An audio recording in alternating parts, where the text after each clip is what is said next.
He had everything. Big houses in the city, expensive cars that shined under the sun, money in so many bank accounts he couldn't count them all. His name was known everywhere, in offices, in clubs, even the governor knew him. Mazi Obinna, people called him the King of Lagos. But one morning, something strange happened. People woke up and heard the news. He's gone, buried alive. Some said it was a lie, others said it was punishment. A few who were close to him knew the truth, but they never spoke about it again. The place where he was buried is now sealed with concrete. No one goes there. Some say they still hear sounds under the ground at night. How does a man go from living in the biggest house in Lekki to being swallowed by the same ground he built his empire on? Why would a man who had so much give up his mother, then his wife, and then be asked to give up the only thing he had left, his son? He had a choice, give up the boy or take the boy's place. And that was the day the ground opened. This story is not just about money, it's about how far one man went to keep it and what it cost him in the end. This is the story of Mazi Obinna, the richest man in the city, who was buried alive.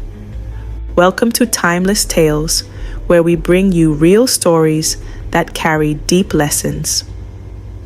If you are new here, make sure you subscribe to this channel so you never miss stories like this. Now, listen closely. Mazi Obinna lived in Lekki, Lagos, a man with so much money, people said he could buy anything. His name opened doors. From Ikoyi to Victoria Island, everybody knew him. If he walked into a room, people stood up. If he entered a place, silence followed. Some feared him, some admired him, but everyone respected him. He owned 3 big hotels. Each one was busy every weekend. Guests from other countries came just because of how clean and beautiful they were. He had a supermarket in Aja, the biggest one on that street. And he was into real estate too. Big buildings, high rent, and people always waiting to get his houses. He lived in a large mansion with white walls and golden gates. The house looked like something from a dream. There were guards at the front, drivers, cooks, and workers, all paid well. No one lacked around him. His wife, Neka, was a quiet and gentle woman, always smiling. She stood beside him in every event, always supporting. His mother, Mama Ozioma, was an old woman with soft eyes and strong prayers. People said she was the one that helped Obinna start small before the money came. She always prayed for peace in the family. Then there was Chisom, his only child, a small boy, just 10 years old. He liked football and cartoons. Obinna loved him more than anything. He would carry him on his shoulders and call him my prince.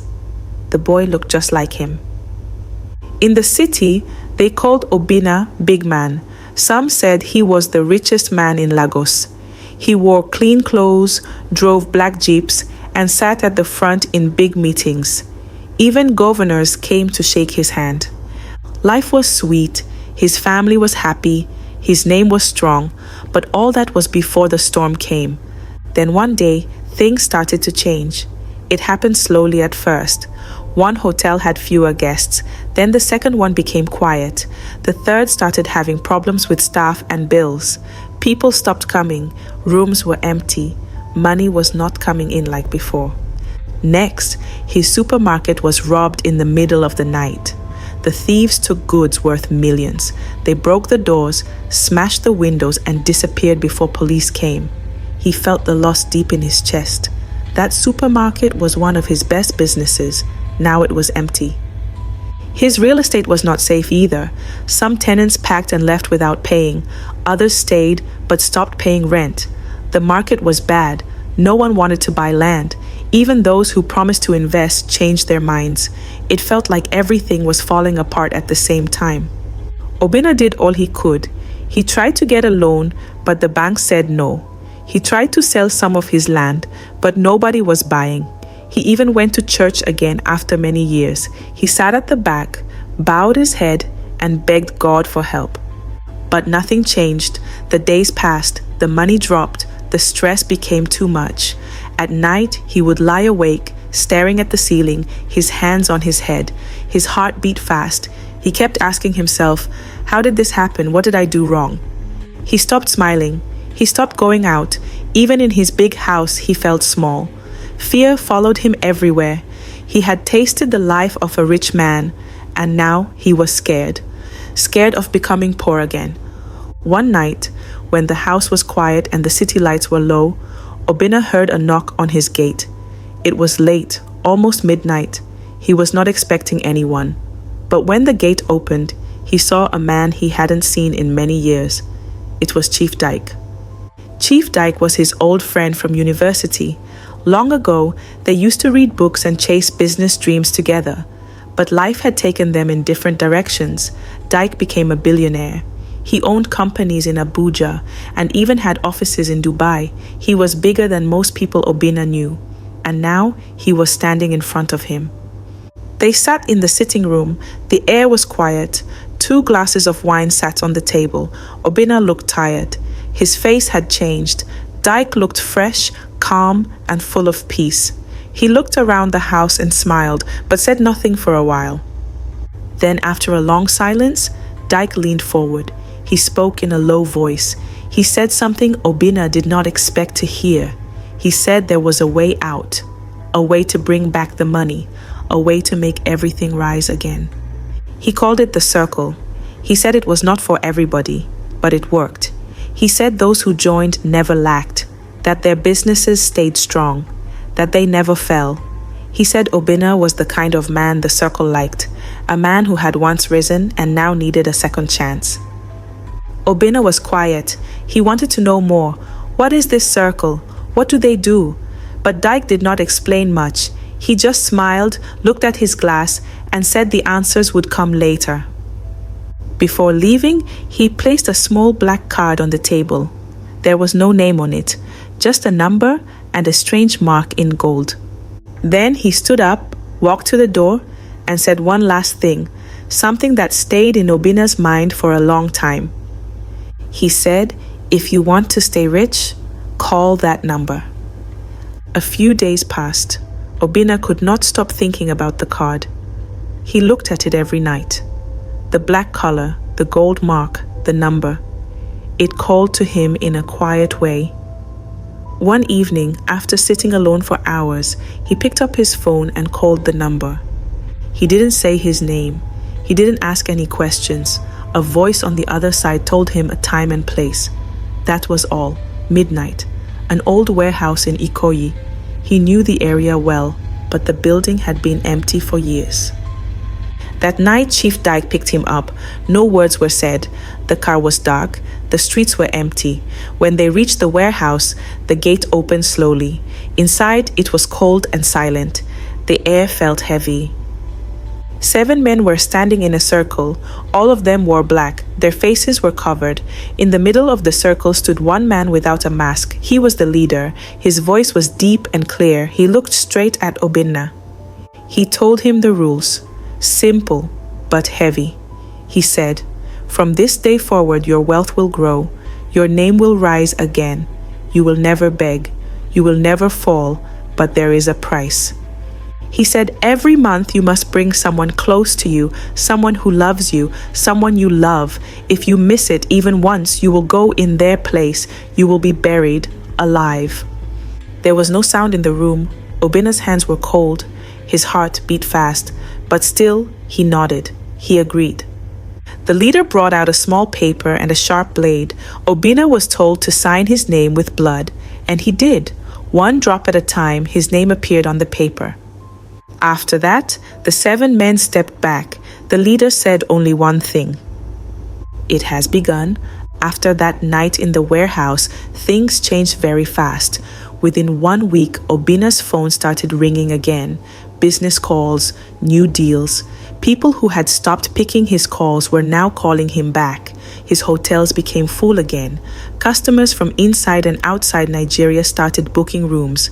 Money was flowing in like water. The supermarket reopened. He hired new workers. Shelves were full again. People lined up to buy. His real estate picked up, tenants started paying. Some even paid in advance. Land buyers returned. Big money entered his account every day. Everywhere he went, people praised him. Obinna is back. The king has returned. That was what they said. But then one morning, he got a text message, just a few words. It said, "Time for your first." He sat still for a long time, just staring at his phone. He knew what it meant. The time had come to pay the price. His first offering. Someone close to him. Someone he loved.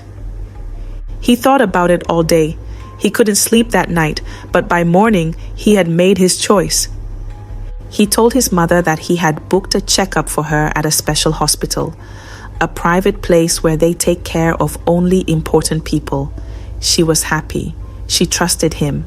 She packed her bag and followed him without question. He drove her there himself.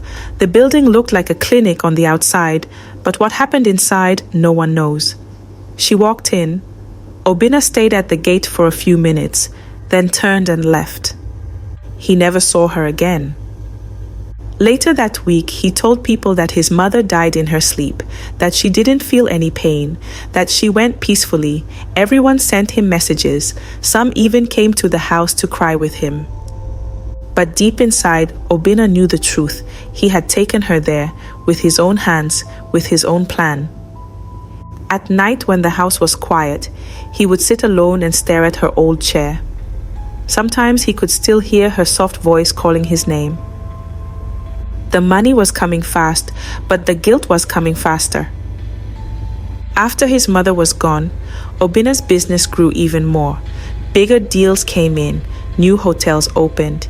His name was in newspapers again. He looked fine on the outside, but inside, he was not the same. His wife Nneka started seeing changes. She noticed the late-night phone calls. She saw how he walked out during dinner to answer unknown numbers. She asked where he was going when he left the house at strange hours. Obinna always gave short answers. Sometimes he didn't answer at all. He stopped laughing. He stopped sitting with her the way he used to. She knew something was wrong, but she couldn't explain it. The man she married was slipping away. One night she stood in front of him with tears in her eyes. Her voice was soft, but her heart was full. She said he was no longer the man she married. She said she wanted her husband back, but Obinna just sat there, quiet, looking at the floor. The next morning, he told her he had booked a spa treatment for her, a place outside town, somewhere peaceful, a place to rest. She didn't argue. She believed him. She packed a small bag, kissed their son, and left with the driver. That was the last time anyone saw her. Obinna told people she traveled. When they asked again, he said she was in another country for a short course. Later, he said she was not feeling well and wanted to rest alone, but the truth was locked inside him. At night, his son, Chisholm, would walk into his room holding his teddy bear. His voice was small. He would ask, "Daddy, when is Mommy coming back?" Obinna had no answer. He would only hug the boy and rub his back. The child did not know the weight his father was carrying. The house was quiet, too quiet. One chair was missing. One plate was not used. One bed remained untouched. And the guilt in Obinna's heart grew deeper.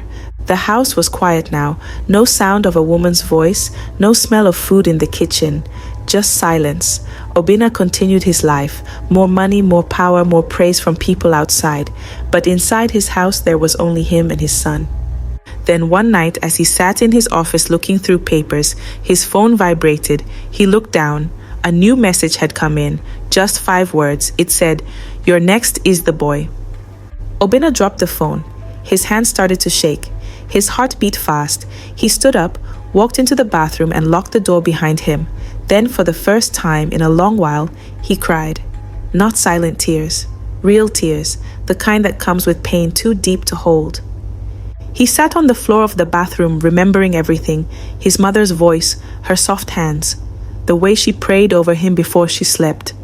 He remembered Nneka's smile, her laugh in the morning, the way she held his hand in the dark. Now, they were both gone, and the people who took them wanted more. They wanted his son, the only thing he had left. Later that night, he walked into the sitting room. Chisholm had fallen asleep on the couch, holding his teddy bear close. The boy looked peaceful. He was dreaming. He didn't know what was happening. He didn't know what his father had done. Obinna stood there watching him.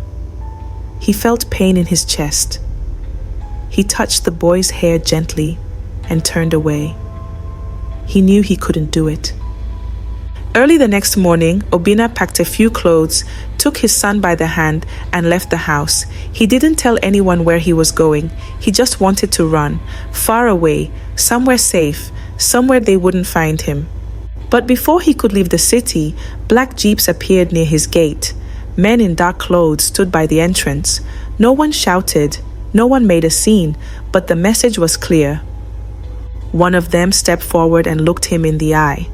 And though no one said many words, the meaning was loud. You knew the rules. Obinna stood in front of them, holding his son close. He looked tired. His clothes were not ironed. His eyes were red, but his voice was clear. He told them, I can't give you my son. Take me instead. They stood there for a moment, saying nothing. The men looked at one another.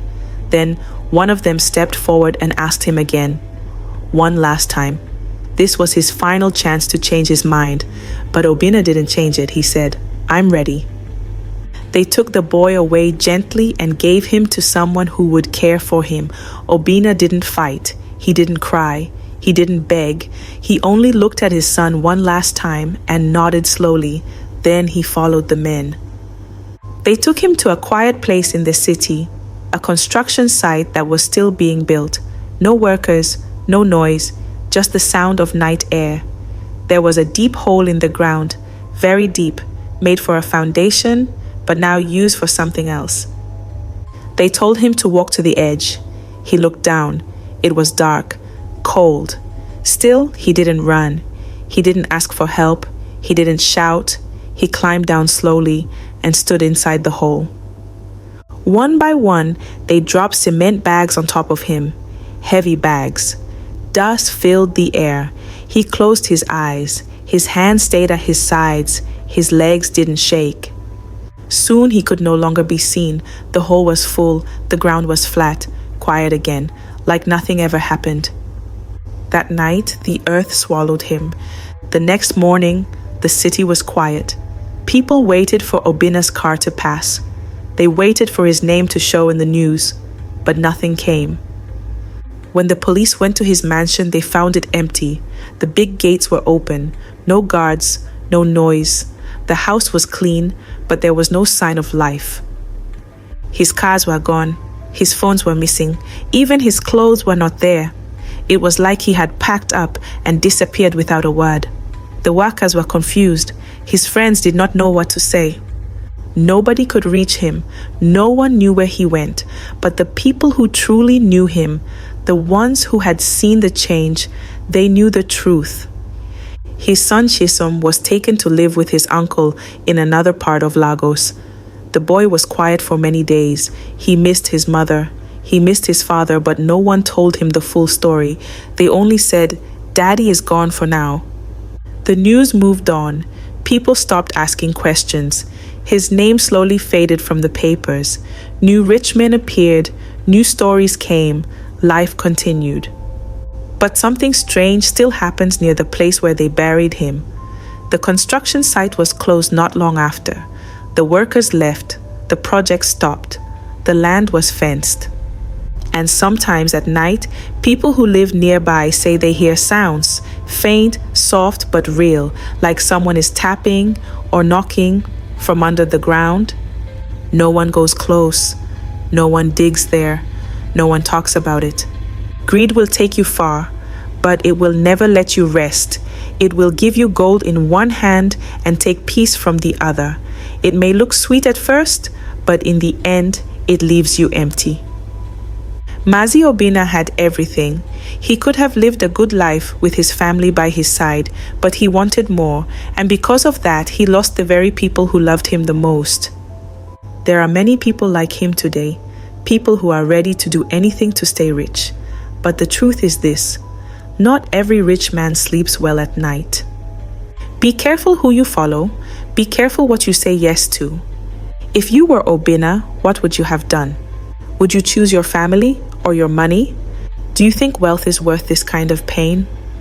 Drop your answers in the comments. Let us hear your thoughts. Thank you for watching this story. If it touched your heart, please hit the like button. Subscribe to our channel so you will be the first to watch our next videos.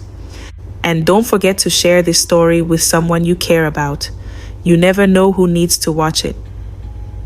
This is Timeless Tales, where every story carries a lesson.